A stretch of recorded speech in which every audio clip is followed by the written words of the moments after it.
दोस्तों, आज 28 अक्टूबर और आज का कोट्स है शुभ विचार जिसे हम कहते हैं, वो है imagination is like a ferocious lion, do not allow it to run wild. Imagination is like a ferocious lion, do not allow it to run wild. दोस्तों, आज 28 अक्टूबर को बिहार विधानसभा का पहला चरण का मत दिया जा रहा है। बोतौलेबाजी, जुमलाबाजी अलग अलग चरणों के क्षेत्र में भी आज खूब चल रहा है। जनता, मैं समझता हूँ, बिहार की बहुत समझदार है। वो सुलझे हुए अच्छे सच्चे लोगों को मत देगी, और जो लोग मन नहीं बना रखे, मैं उनसे आग्रह करूँगा कि वो भी घर से बाहर निकलें और अपने मताधिकार का उपयोग जरूर करें, वोट दें। आपके एक एक वोट बहुत ही कीमती है और हो सकता है कि आपके वोट से ही निर्णायक रिजल्ट निकले। तो हम लोग आप पे नज़र डाले हुए हैं।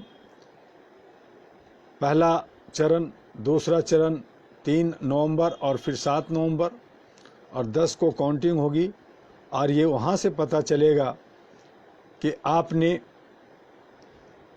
कैसे किन लोगों को मत दिया, और वो 5 साल जनप्रतिनिधि बनकर बिहार की सेवा किस रूप से करते हैं, वो आगे चलता रहेगा। तो आप सभी मत दीजिए, अपने चहेते, अपने जिसे आप चाहते हैं उन्हें मत दीजिए। जाति, धर्म और पार्टी से ऊपर उठकर अपने मतों का उपयोग अच्छे सच्चे लोगों के साथ कीजिए। इन्हीं शब्दों के साथ मैं ज़्यादा आज बात नहीं करूंगा, चूँकि इलेक्शन कमीशन का आचार संहिता होता है, उसमें किसी एक पक्ष के बारे में नहीं बात हो सकती। इसलिए कॉमन आपसे बात है कि आप अपने विचार से, अपनी सोच से, अपनी बुद्धि से, अपनी विवेक से का इस्तेमाल कीजिए और मत का उपयोग जरूर कीजिए। आइए हम अपनी ही किताब सुशासन व मानवाधिकार पे बात करें। कल हमने कुछ सुशासन की बातें की थी, आज ग्रामीण क्षेत्रों के पर निगाहें डालते हैं। ग्रामीण क्षेत्रों की बहुत सारी बातें हैं जो सुशासन से जुड़ी हुई है। क्योंकि ग्राम है तो हमारा ये देश है, किसान है, अन्नदाता है, तो हमें भोजन मिलता है। तो इसलिए ग्रामीण क्षेत्रों पर फोकस होना जरूरी है, सुशासन वहाँ होना जरूरी है। तो आइए हम उस पर बात करते हैं। आज़ादी के बाद जिस अनुपात में शहरों का विकास हुआ, उस अनुपात में ग्रामीण क्षेत्रों का विकास नहीं हुआ। आज़ादी के बाद बनने वाली सरकारों का दायित्व यह था कि वे पहले ग्रामीण क्षेत्रों के विकास करती, गांव की दिशा बदलने का प्रयास करती, परंतु ग्रामीण क्षेत्रों को नाम मात्र की सहूलियत दी गई। इससे कृषि क्षेत्र उपेक्षित हो गया, किसान बदहाल होते गए, खेती घाटे का सौदा बनती गई, कम जोत के किसान मजदूर बन गए, बड़े किसान व साहूकार मिलकर छोटे किसानों का शोषण करते रहे।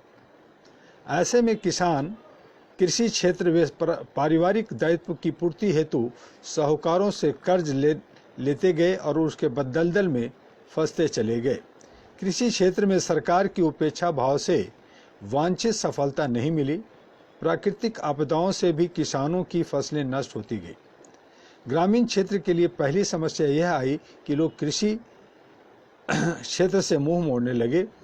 छोटे और गरीब किसानों की जमीन औने पौने दामों पर बड़े किसान व साहूकार खरीदने लगे। लोग कृषि क्षेत्र से मुख मोड़कर शहर की तरफ पलायन करने लगे। शहरी क्षेत्र पर जनसंख्या का दबाव बढ़ गया। किसी शहर में यदि 100 परिवार के लिए बुनियादी सुविधाएं हैं तो वहां पर ग्रामीण क्षेत्रों से पलायन कर बसने से बुनियादी सुविधाओं की कमी होने लगी, इसलिए शहर भी प्रभावित होने लगा। आज प्रदेशों की राजधानियों के साथ साथ कुछ बड़े औद्योगिक शहरों में जनसंख्या का घनत्व इतना बढ़ गया है कि पीने के पानी कम पड़ रहा है, कहीं बिजली नहीं मिल रही है, कहीं स्वास्थ्य सुविधाओं की कमी हो रही है, कहीं लोग एक एक कमरे में 10-10 की संख्या में रहने को बाध्य हो गए हैं। कहने का तात्पर्य है कि सरकारी नीतियों में खामियों और नीतियों के कार्यान्वयन में कोताही बरतने से समस्याएं दोनों तरफ खड़ी हो गई है। ऐसे में मेरा सुझाव है कि सबसे पहले ग्रामीण क्षेत्रों में सुधार का विस्तार किया जाए, गांवों में भी शहरों जैसे सुविधाएं दी जाए। लोगों का पलायन रोकने के लिए चीन और जापान की तर्ज पर ग्रामीण क्षेत्रों में अत्याधुनिक कुटीर उद्योग को बढ़ावा दिया जाए। ग्रामीण आबादी को ग्रामीण क्षेत्र में ही रोजगार दिया जाए तथा कृषि क्षेत्र के लिए कुछ विशेष नीतियां बनाई जाए। ऐसा करने पर खेती व किसानी घाटे का सौदा नहीं होगा। किसानों का उन्नतशील बीज कम दरों पर मिले और उन्हें सिंचाई के लिए सुविधाएं बढ़ाई जाए। मालगुजारी की वसूली तत्काल बंद की जाए। मालगुजारी सिर्फ बड़े किसानों से लिए जाएं। छोटे किसानों को कम ब्याज दर पर ऋण उपलब्ध कराया जाए। 5 या 6 सदस्य वाले परिवार को एक मानक माना जाए। एक परिवार के लिए कम से कम ग्रामीण क्षेत्र में 10 से 15 हजार रुपये प्रति माह की आवश्यकता पड़ती है तथा शहर क्षेत्र में 15 से 20 हजार रुपये। हर परिवार के लिए रोजी रोटी की ऐसी व्यवस्था की जाए जिससे यह परिवार आसानी से गुजारा कर सके और उसके बच्चे पढ़ लिख सके।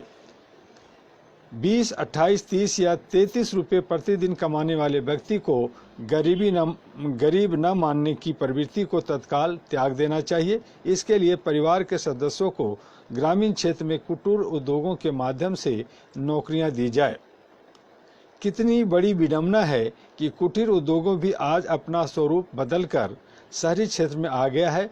आज शहरी क्षेत्र में ही अंडे का उत्पादन हो रहा है, मुर्गी पालन शहरी क्षेत्र में हो रहा है, हथकरघा उद्योग भी परिष्कृत रूप से शहरों में आ गया है।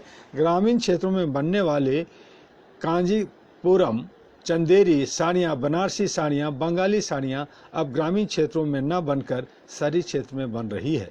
इसी तरह से ग्रामीण क्षेत्रों से सब्जियां खरीदकर बड़े बड़े रिटेलर चैन के व्यापारी शहरों में लाकर बेचते हैं और बिचौलिया इसका मुनाफा खा जाते हैं और मूल किसानों को उनका लाभ नहीं मिल पाता। ग्रामीण क्षेत्र से मानव शक्ति तथा कुटीर उद्योगों का पलायन भी रोका जाना चाहिए। ग्रामीण क्षेत्रों में फिर से मछली पालन, कुक्कुट पालन, काशीदाकारी, रंगाई के साथ साथ अन्य तरह की कारीगरी के कामों को बढ़ावा दिया जाना चाहिए।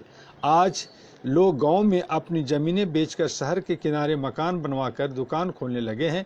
इस प्रवृत्ति पर भी रोक लगनी चाहिए। कृषि क्षेत्र की 1 इंच जमीन भी सेच के माध्यम से बड़े उद्योगपतियों को न दी जाए, न ही कोई व्यक्ति कृषि की जमीन पर अपना व्यापार करे या कोई दुकान चलाए। भारतवर्ष के लिए खाद्यान्नों की कमी एक बड़ी समस्या हो सकती है। गेहूं उत्पादन वाले प्रमुख राज्य पंजाब, हरियाणा, उत्तर प्रदेश, बिहार जैसे क्षेत्रों में गेहूं की पैदावार कम हो रही है। इसी तरह से मध्य प्रदेश में भी लोग गेहूं की खेती कम करने लगे हैं। ये किसान अब नगद फसल की तरफ ज़्यादा आकर्षित हो रहे हैं। पश्चिमी उत्तर प्रदेश और मध्य उत्तर प्रदेश के किसान अब अपने खेतों में आलू या गन्ना उगाने लगे हैं, जबकि इन्हीं क्षेत्रों में पहले गेहूं की पैदावार होती थी। ग्रामीण क्षेत्रों में ग्राम पंचायतों के अधिकारों में बढ़ोतरी की जानी चाहिए। केंद्र या राज्य सरकार द्वारा जिला पंचायतों या ग्राम पंचायतों को भेजा जाने वाला फंड मुफ्त होना चाहिए। भेजे जाने वाले फंड के लिए यह बाध्य नहीं होना चाहिए कि इसे किसी इस मद में खर्च करना है, क्योंकि बांधा हुआ फंड आएगा तो ग्राम पंचायतें, जिला पंचायतें कुछ भी नहीं कर पाती। यदि गांव में हैंडपंप लगवाने, ट्यूबवेल लगवाने की ज़रूरत है तो ग्राम पंचायतें यह निर्णय ले सके कि वे उस रकम से अपनी आवश्यकता अनुसार खर्च कर सके, जबकि सरकारें जब फंड भेजती है तो पूरे राज्य या पूरे देश को एक जैसा मानकर एक दिशा निर्देश जारी कर देती है कि इतनी रकम इस काम पर खर्च होनी चाहिए। पूरी रकम मुक्त होकर आनी चाहिए और पंचायतें ये फैसला करें कि ये रकम किस मद में खर्च होगा। मेरा मत यह है कि जिला अधिकारी, अतिरिक्त जिला अधिकारी, परगना अधिकारी के पास उसमें हस्तक्षेप करने का अधिकार नहीं होना चाहिए। पंचायतों को यह अधिकार दिया होना चाहिए कि यह अधिकार पूर्ण रूप से उन्हीं के पास सुरक्षित रहना चाहिए, जिससे किसी का दखल ना हो। मेरा मत है कि वर्तमान समय में जो स्थिति है उससे में सरकार द्वारा भेजे पैसे का दुरुपयोग हो सकता है। इसी स्थिति में पंचायतों द्वारा खर्च की जाने वाली रकम की जांच सिर्फ सरकारी एजेंसी ही न करे, बल्कि उनके साथ स्वयंसेवी संगठनों को भी लगाया जाना चाहिए। अक्सर सुनने में यह आता है कि पंचायत के कुछ दबंग लोग जिला प्रशासन के लोगों से मिलकर रकम में बंदरबाट करते हैं। यदि उसमें स्वयं सेवी संगठन भी होंगे तो इस प्रवृत्ति पर रोक लग सकती है। ग्रामीण क्षेत्रों में स्कूलों को बेहतर बनाया जाना चाहिए, सड़कें अच्छी बने, बरसात के दिनों में जल निकासी की सुविधा बढ़ाई जाए तथा महिलाओं, बच्चों और बुजुर्गों पर विशेष ध्यान देने की जरूरत होती है। साथ ही उनके स्वास्थ्य व रहन सहन पर वे धन खर्च कर सके। ग्रामीण क्षेत्रों की पढ़ाई शहरी क्षेत्रों से कम नहीं होनी चाहिए। शहरी क्षेत्रों के शिक्षित अध्यापकों को ग्रामीण क्षेत्रों में भेजा जाए। जो शिक्षक सुविधाभोगी होते हैं, जो ग्रामीण क्षेत्रों में जाने से कतराते हैं, उनके खिलाफ कार्रवाई करने का अधिकार पंचायत को होना चाहिए। मेरा यह भी मत है कि गर्मी और बरसात के समय में मवेशियों के पीने के लिए पानी की व्यवस्था भी पंचायतों को करना चाहिए। इसके लिए भी फंड का प्रावधान किया जाना चाहिए। हर पंचायत में पेयजल की अच्छी व्यवस्था करने के लिए फंड हो तथा मवेशियों के लिए चारे व जल के लिए भी फंड होना चाहिए। हर महीने पंचायतों के कार्यों का आंकलन होना चाहिए। इसके लिए प्रशासन व स्वयंसेवी संगठन मिलकर इस पर नजर रख सकते हैं। साथ ही पंचायतों को अपनी फंड बढ़वाने के लिए बहुमत से निर्णय लेने का अधिकार होना चाहिए। यदि 3/4 बहुमत से कोई प्रस्ताव पास होकर सरकार के पास जाता है तो उस पर अमल अवश्य होना चाहिए। जिला अधिकारी के निर्देश व संस्तुति को ही अंतिम नहीं मान लेना चाहिए।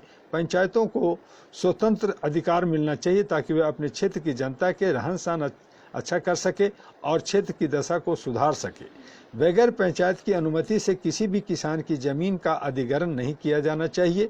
अभी हाल ही में अधिग्रहण के संबंध में न्यायालय के कई निर्देश आए हैं। इसके साथ ही केंद्र सरकार ने भी भूमि अधिग्रहण के संबंध में कानून में कुछ बदलाव किया है। यह अच्छी बात है। जमीन अधिग्रहण की शुरुआत की प्रक्रिया ग्राम पंचायतों के निर्णय के बाद ही किए जानी चाहिए। किसी भी कीमत पर किसानों से जबरदस्ती जमीन नहीं ली जानी चाहिए। यदि सरकार को कुछ आवश्यक कार्यवश जमीन का अधिग्रहण करना अनिवार्य लगता है तो इस संबंध में सरकार को ग्राम पंचायतों के निर्णय के बाद ही कोई निर्णय लेना चाहिए। इसके साथ ही आदिवासियों को किसी भी कीमत पर जंगल से बेदखल नहीं किया जाना चाहिए। सिर्फ विकास के नाम पर किसी की जमीन को छीन लेना या उसे वहां से बेदखल कर देना ये कतई उचित नहीं माना जाएगा। इसके लिए सुप्रीम कोर्ट के निर्देशों को ध्यान में रखते हुए ग्राम पंचायतों के निर्णय के अनुरूप सरकार को आगे की कार्रवाई करनी चाहिए। इसके साथ ही गांव की हरियाली को बनाए रखने के लिए लोगों को प्रशिक्षित किया जाना चाहिए। पेड़ों का काटना तत्काल बंद किया जाना चाहिए। कई गांवों में यह भी देखा जाता है कि लोग ईंट के भट्टे लगा देते हैं, जिससे आसपास के तमाम पेड़ पौधों पर बुरा असर पड़ता है। ऐसे में प्रत्येक ग्राम पंचायतों को हरियाली बनाए रखने के लिए गांव के सदस्य को प्रेरित करें और नए पेड़ पौधे लगाने और पेड़ों की सुरक्षा पर विशेष ध्यान देना चाहिए। ग्रामीण क्षेत्रों में ज़्यादातर कुएं सूख चुके हैं, जल स्तर काफ़ी नीचे जा चुका है। अब ग्रामीण क्षेत्रों में हैंड पंपों व मोटर पंपों के द्वारा लोग पीने का पानी लेते हैं। ऐसे में पंचायतों को ये सुनिश्चित करना चाहिए कि ग्रामवासियों को मिलने वाला पेयजल शुद्ध है या नहीं, इसका भी ध्यान रखा जाना चाहिए। पंचायतों के अधिकारों को और बढ़ावा जानना चाहिए, जिससे जनता अपने अच्छे बुरे का निर्णय खुद ले सके। पंचायत के लोगों को ग्राम के विकास के लिए हर संभव प्रयास करना चाहिए। इसके लिए भी वैज्ञानिक दृष्टिकोण की जरूरत है। इसी तरह से ग्रामीण क्षेत्रों में उच्च स्तर के अस्पताल बनाए जाने चाहिए। प्राथमिक चिकित्सालयों की स्थिति को सुधारा जाना चाहिए। अस्पतालों में पर्याप्त स्टाफ दवाइयाँ, डॉक्टर्स उपलब्ध हो, इसके लिए पंचायतों को प्रयास करना चाहिए। जिला स्तर पर स्थित जिला अस्पतालों की देखरेख के लिए जिला पंचायतों को अधिकार दिया जाना चाहिए। ग्रामीण क्षेत्रों में अच्छे डॉक्टरों की नियुक्ति होनी चाहिए। शहरों के डॉक्टरों की नियुक्ति गाँव में की जानी चाहिए। जो डॉक्टर ग्रामीण क्षेत्रों में सेवा देने से परहेज करे, उसकी डिग्री को ही समाप्त किए जाने की सिफारिश ग्राम पंचायत या जिला पंचायत कर सके, इसका अधिकार भी इन पंचायतों को ही होना चाहिए। इसके साथ ही ग्रामीण क्षेत्रों से शहरों की ओर जाने वाली सड़कों को बेहतर बनाया जाना चाहिए, जिससे किसानों को अपने उत्पाद को विभिन्न मंडियों तक पहुंचने में आसानी हो सके। मंडियों की स्थिति को सुधारा जाना चाहिए, पर यह देखा जाता है कि मंडियों में कुछ दलालों की भूमिका के कारण किसानों को उसके उत्पाद का उचित मूल्य नहीं मिल पाता, न ही जनता को उचित दाम पर किसानों को उत्पाद मिल पाते हैं।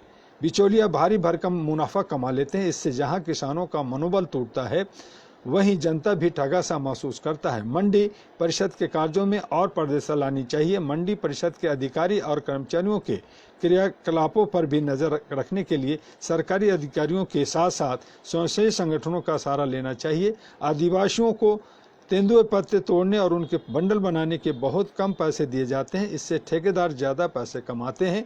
राज्य सरकार के प्रतिनिधि इस पर निगाह रखते हैं। ठेकेदार और सरकारी पक्ष के लोग मिलकर मूल्य तय करते हैं। इससे मजदूरों के हितों का पूरा ध्यान नहीं रखा जाता। यहाँ पर भी स्वयंसेवी संगठनों की सेवा ली जानी चाहिए। ग्रामीण क्षेत्रों में अभी भी शहरी क्षेत्रों की अपेक्षा साक्षरता दर काफ़ी कम है। इसके लिए लड़कियों की शिक्षा पर विशेष जोर दिए जाने की आवश्यकता है। ग्रामीण क्षेत्रों में रूढ़िवादी परंपराओं को तोड़ा जाना चाहिए और लड़कियों को कम से कम 12वीं तक शिक्षा दिलाने के लिए ग्राम पंचायतों और जिला पंचायतों को मिलकर प्रयास करना चाहिए। इसके लिए लोगों को शिक्षित होना चाहिए। साक्षरता दर बढ़ने के तमाम विसंगतियां अपने आप समाप्त होनी चाहिए। इसके साथ ही मेरा मत यह भी है कि केंद्र सरकार द्वारा शुरू की गई मनरेगा योजना में प्रत्येक मजदूर को कम से कम 365 दिन तक रोजगार दिए जाने की व्यवस्था होनी चाहिए। प्रत्येक मजदूर को कम से कम 200 रुपये प्रतिदिन मजदूरी मिलनी चाहिए। ग्रामीण क्षेत्रों में लोगों को उनके मूल अधिकारों और मानवाधिकारों के बारे में जागरूक बनाने की जागरूकता है। हमें जानकर अत्यंत कष्ट हुआ कि ज़्यादातर ग्रामीण क्षेत्र के लोग मानवाधिकारों के बारे में जानते ही नहीं है। मानवाधिकारों की बातें बतलाई गई तो ग्रामीण क्षेत्र के लोगों ने ऐसे सुना मानो वे पहली बार कोई बात सुन रहे हों। सच्चाई तो यह है कि ग्रामीण क्षेत्रों में आज भी कुछ लोगों की दबंगई जारी है। आज भी लोग शोषण कर रहे हैं। ऐसे में शोषित, वंचित और गरीब जनता रोजी रोटी व अपने परिवार को संभालने में ही लगी रहती है। वह मानवाधिकारों के बारे में जानने का न तो प्रयास करती है, न ही इनमें उनकी रुचि होती है। मेरा मत है कि प्रत्येक ग्राम पंचायत और प्रत्येक जिला पंचायत में मानवाधिकारों के बारे में लोग जानकारी रखें और बेहतर यह होगा कि प्रत्येक पंचायत में कम से कम एक सदस्य मानवाधिकार संस्था से अवश्य जुड़ा हो।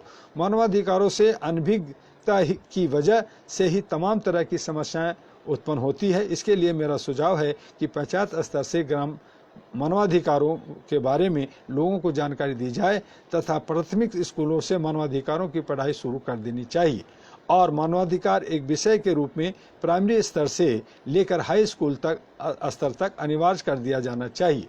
केंद्र सरकार इस द्वारा ग्रामीण क्षेत्रों के उत्थान के लिए जो योजनाएं चल रही है, उसमें से कुछ योजनाएं ऐसी भी है जिनमें पुनः समीक्षा की जरूरत है या उसे सुधारने की जरूरत है। कल्याणकारी योजनाओं को ठंडे बस्ते में नहीं डाला जाना चाहिए। एक बात यह गौर करने लायक है कि जब राष्ट्रीय खाद्य सुरक्षा मिशन योजना को संसद में पेश करने की बात चल रही थी, उस समय इस पर देशव्यापी बहस हुई थी। कई केंद्रीय मंत्रियों, सचिवों, सांसदों ने अपने अपने सुझाव दिए थे। कुछ लोगों की आशंका तो यह भी थी कि इस योजना को लागू करने से अनाज कहां से आएगा। यदि किसी वर्ष प्राकृतिक आपदा आ गई और पर्याप्त उत्पादन न हो पाया तो योजना कैसे चलाई जा सकती है। ऐसे में इस योजना को लेकर तमाम विशेषज्ञों ने कई चिंताएं जाहिर की। कुछ लोगों का कहना है कि एक मुफ्त रकम लोगों के खाते में भेजकर उन्हें सहायता दी जाए। इस पहलू पर भी विचार किया जाना चाहिए। मेरा अपना मानना है कि उपभोक्ता कार्ड धारकों के खातों में रकम स्थानांतरण उचित कदम नहीं होगा। ग्रामीण क्षेत्रों की पूरी स्थिति से जो वाकिफ होंगे वे चाहेंगे कि इन्हें अनाज ही दिया जाए, क्योंकि राशन कार्ड घर के मुखिया के नाम होता है। घर के मुखिया के नाम पर यदि रकम स्थानांतरित की गई तो जो जिम्मेदारी पति, पिता या भाई के हैं वे तो इस रकम का सही उपयोग कर सकते हैं, परंतु कुछ लोग ऐसे होते हैं जो अपने बीवियों के गहनों, घरों के सामानों, अपनी जमीन के टुकड़ों और मकान, बाग बगीचों को बेचकर शराब और जुए में लगा देते हैं। ऐसी स्थिति में ऐसे लोग सरकारी रकम का दुरुपयोग कर सकते हैं, उसमें सफलता मिल ही नहीं सकती। इससे सबसे बेहतर सुझाव यही हो सकता है कि वर्तमान में मौजूद सार्वजनिक वितरण प्रणाली को पूरी तरह से निरस्त किया जाए। सार्वजनिक वितरण प्रणाली के तहत दुकानों का लाइसेंस उन लोगों को दिया जाए जो आर्थिक रूप से कमजोर हैं। इसके साथ ही दुकानदारों का लाइसेंस देते वक्त कम से कम 2 प्रमुख लोगों की गारंटी लेनी चाहिए और हर वर्ष बाद उस दुकानदार के बारे में पूरी जांच पड़ताल की जानी चाहिए। यदि लोगों की शिकायतें आती है तो उस पर ध्यान दिया जाना चाहिए। आज राशन की दुकानों पर निगाह रखने के लिए राशन विभाग के अधिकारी होते हैं, जिनकी मिलीभगत से दुकान लोगों की आंखों में धूल झोंकते हैं। उनसे भी हमें बचना चाहिए।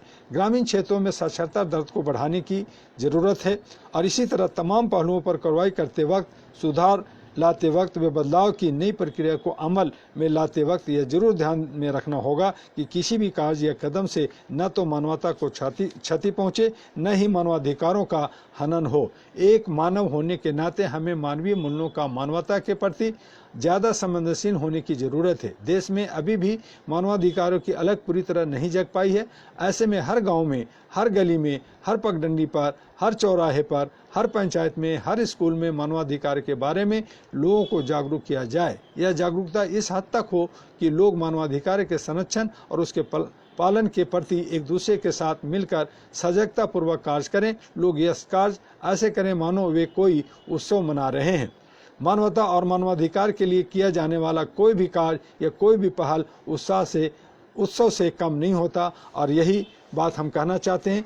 कल फिर ग्राम पंचायत और ग्राम की समस्याओं पे भी हम और विस्तार से बात करेंगे। समय की पाबंदी होती है। मैंने आपसे कहा कि प्रतिदिन आप सब 1 बजे हमारे फेसबुक पर लाइव पे आएँ और 15-20 मिनट जो भी समय हम आपको देते हैं उसमें हमारी बात होगी।